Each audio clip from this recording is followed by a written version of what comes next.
Udah cek.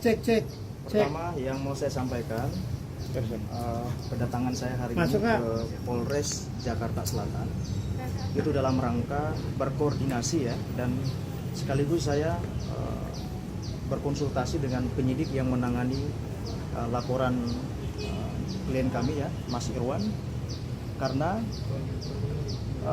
koordinasi dan konsultasi ini penting sekali mengingat perkara yang berkaitan dengan penyitaan rumah ini ada dua upaya hukum yang sedang kita lakukan pada saat ini. Yang pertama, upaya hukum pidana yang saat ini sudah kita laporkan ke Polres Jakarta Selatan, dan yang kedua berkaitan dengan upaya hukum perdata yang juga akan segera kami lakukan di Pengadilan Negeri Tangerang. Jadi karena ada dua upaya hukum, maka tentu kami sebagai pengacara ya, penegak hukum, penyidik adalah mitra kami berkonsultasi.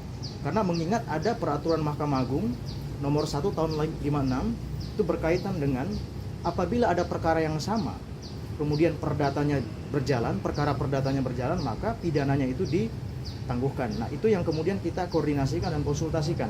Bagaimanapun penyidik adalah mitra kami, tentu kami butuh saran-saran dan pendapatnya. Dan kami sudah sampaikan tadi tentang proses yang sedang berjalan itu. Nah, kami sudah mendapatkan juga tadi saran dan pendapatnya, dan tentu ini akan kami sampaikan kepada klien Mas Irwan untuk kami koordinasikan selanjutnya, karena memang mengingat besok rencananya memang ada pemeriksaan, tapi saran-saran yang kami tadi terima itu tentu itu menjadi pegangan kami juga untuk kami sampaikan kepada klien supaya nanti klien memutuskan apakah mau pilih jalur perdata ataukah mau pilih jalur pidana. Itu semuanya akan kami serahkan kepada klien. Itu yang pertama. Yang kedua, saya juga mau meluruskan berkaitan dengan rumah yang disita. Nah, ini takutnya nanti jangan sampai beritanya kemana-mana. Rumah yang disita itu bukan rumah tinggal yang saat ini Mas Irwan dan Ibu Zaskia tempati. Ya, saya juga mau clearkan supaya tidak melebar gitu. Rumah yang disita itu bukan rumah yang ditinggali atau yang ditempati oleh Mas Irwan dan Ibu Zaskia hari ini, bukan. Rumah yang disita tersebut adalah rumah lain yang beralamat di Ciputat. Nah, itu supaya nanti tidak dinarasikan seolah-olah itu rumah yang disita. Jangan juga begitu, karena mereka kemarin sudah menyampaikan itu kepada saya. Nah, terkait dengan kerugian-kerugian kemarin sudah saya sampaikan, hampir sekitar kurang lebih 5 miliar, karena tidak hanya rumah saja, juga ada unit, ada mobil juga ya. Dan itu juga kemudian kita lakukan perhitungan, dan insya Allah dalam waktu dekat gugatan perdatanya segera kita daftarkan, begitu. Mungkin dari untuk pemeriksaan besok Siapa Bang? Iya, terkait dengan pemeriksaan besok itu yang nanti akan saya komunikasikan ke Mas Irwan, karena ada dua upaya hukum, ada upaya perdata dan pidana. Mau dahulukan yang mana? Karena peraturan mengatakan kalau perkaranya sama,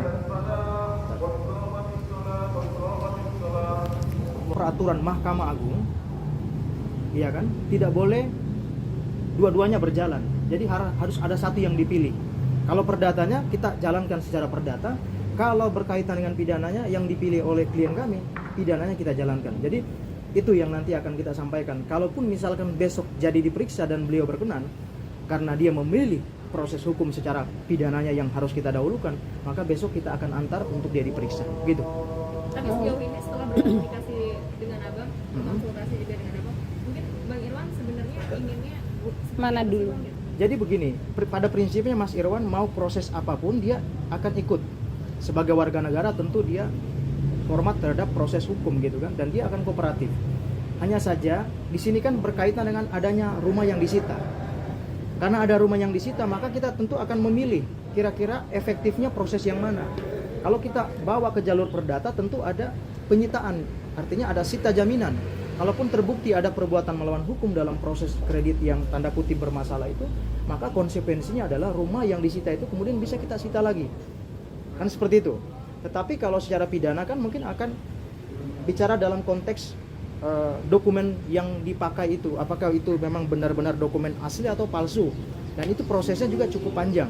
Dan nanti kita akan pilih, dan semua akan diputuskan oleh klien kami, Mas Irwan. Itu yang nanti akan kami sampaikan. Berarti kalau ternyata Mas Irwan pilih perdata, besok nggak akan ada pemanggilan ya? Bang? Kalau misalkan Mas Irwan memilih perdata, maka tentu besok akan kami kesini lagi untuk menyampaikan bahwa upaya hukum yang dipilih adalah perdata.